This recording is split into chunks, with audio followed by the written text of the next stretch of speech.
সবাই আমাকে অনেকেই বলে মৃত্যুঞ্জয়ী বীর। না, আমি মৃত্যুঞ্জয়ী বীর না, আমি একজন সেবক, বাংলাদেশের স্বাধীনতা সার্বভৌমত্বের রক্ষক। তোমরা মৃত্যুঞ্জয়ী বীর হবে। আমার সন্তানরা আমরা যা করতে পারি নাই তোমরা তা করে দেখাবে। আধুনিক বাংলাদেশ গড়বে, সারা বিশ্বের সাথে প্রতিযোগিতা করে মেধাভিত্তিক, জ্ঞানভিত্তিক, প্রযুক্তি নির্ভর বাংলাদেশ গড়ে তুলবে। সেই জন্য আমরা অবকাঠামো নির্মাণ করে দিতে পারবো, সুযোগ সুবিধা সৃষ্টি করে দিতে পারবো। তোমাদের উদ্দেশ্যে আমার একটি উপদেশনামা অনেক আগে আমি বিতরণ করতে বলেছিলাম, করেছে কিনা জানি না। তারুণ্যের উদ্দেশ্যে, শিক্ষার্থীদের উদ্দেশ্যে যা যা পরামর্শমূলক চিন্তা ভাবনা আমার এসেছিল আমি সবাইকে দিয়েছি। যদি কেউ না পেয়ে থাকো অনুরোধ করবো আবার দেওয়ার জন্য, সমস্ত বিদ্যালয়ে দেওয়ার জন্য বলেছিলাম। শিক্ষা উপকরণের সাথে আবার দিবে, কারণ তোমরাই বাংলাদেশ, আগামীর বাংলাদেশ। তোমাদেরকে দেখেই আমরা আমাদের সন্তুষ্টি প্রকাশ করব। আমরা বলবো হ্যাঁ, আমাদের সন্তানদের হাতে আমাদের এই প্রিয় মাতৃভূমি উন্নত হবে, নিরাপদ থাকবে।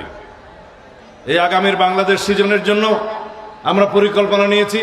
বিশেষ করে শিক্ষাক্ষেত্রেরগুলো আমি বলি, আমরা এমন কোনো শিক্ষা ব্যবস্থা রাখতে চাই না যে শিক্ষা ব্যবস্থার মাধ্যমে শুধু শিক্ষিত বেকারের জন্ম হবে। আমরা এমন শিক্ষা ব্যবস্থা করতে চাই যাতে আমাদের কর্মক্ষম হাতের সৃষ্টি হবে, যাতে সবাই এক একজন দক্ষ, কর্মঠ, প্রশিক্ষিত যুবক যুবতী হিসাবে দেশের সেবা করতে পারবে, সমাজের এবং পরিবারের সেবা করতে পারবে। সেজন্য প্রাথমিক পর্যায় থেকে শুরু করে মাধ্যমিক, উচ্চ মাধ্যমিক পর্যন্ত আমরা একটি বিদেশি ভাষা শিক্ষাকে বাধ্যতামূলক করতে চাই। সবাইকে ক্রীড়ায় অংশগ্রহণ করতে হবে, সংস্কৃতি চর্চা করতে হবে এবং যে কোনো একটি ট্রেডে কারিগরি প্রশিক্ষণ নিতে হবে, যাতে করে অন্তত উচ্চ মাধ্যমিক পর্যায় পর্যন্ত শিক্ষা গ্রহণের পরে নিজের কর্মসংস্থান নিজে করতে পারে, অথবা দেশে এবং বিদেশে কর্মসংস্থান খুঁজে নিতে পারে। তাহলে দেশে বিদেশে বৈদেশিক মুদ্রা অর্জন করে দেশের অর্থনৈতিক অবস্থা সমৃদ্ধ হবে। এরপরে যারা ডিগ্রি অর্জন করবে, মাস্টার্সে পড়বে, শিক্ষকতা করবে, গবেষণা করবে, তাদের জন্য অবারিত সুযোগ সৃষ্টি করা হবে। প্রত্যেকটি শিক্ষিত যুবক যুবতী বাংলাদেশের কর্মঠ হাত হিসাবে, জনশক্তি হিসেবে নিজেকে গঠন করবে। এই হচ্ছে আমাদের শিক্ষা পদ্ধতির আমাদের নীতি। আমাদের নীতি আছে, আদর্শ আছে, পরিকল্পনা আছে, সাথে কর্মসূচি আছে। সেই কর্মসূচি ইনশাআল্লাহ আমরা বাস্তবায়ন করব। সেজন্য আজকে বাংলাদেশে যে নবজাগরণ সৃষ্টি হয়েছে, গণজোয়ার সৃষ্টি হয়েছে, বাংলাদেশের পক্ষের শক্তি হিসেবে বিএনপির কে, বাংলাদেশ জাতীয়তাবাদী দলকে মানুষ গ্রহণ করেছে।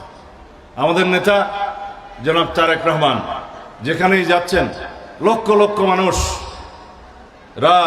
ভোর রাত পর্যন্ত অপেক্ষা করছে তাকে দেখার জন্য, তার দুটো কথা শোনার জন্য। এটাই মানুষের আস্থা, এটাই মানুষের ভরসা। তিনি বলেছেন স্বদেশ প্রত্যাবর্তনের পরে দীর্ঘ 17 বছর পর, I have a plan for my country, for the people of my country. আমাদের একটি পরিকল্পনা আছে।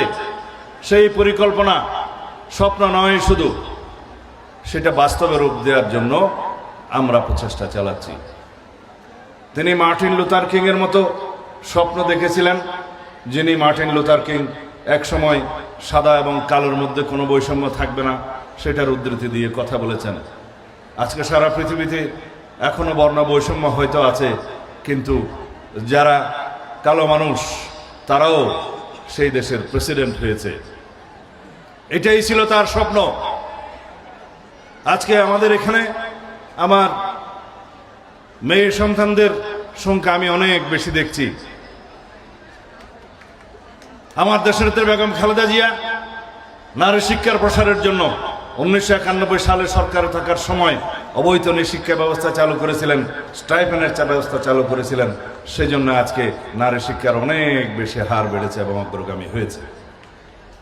আমি দেখছি তোমরা অবশ্যই পর্দানশীল কিন্তু প্রগতিশীল। তোমরাই বাংলাদেশের সমৃদ্ধি, অগ্রগতি, প্রগতি নিয়ে আসবে।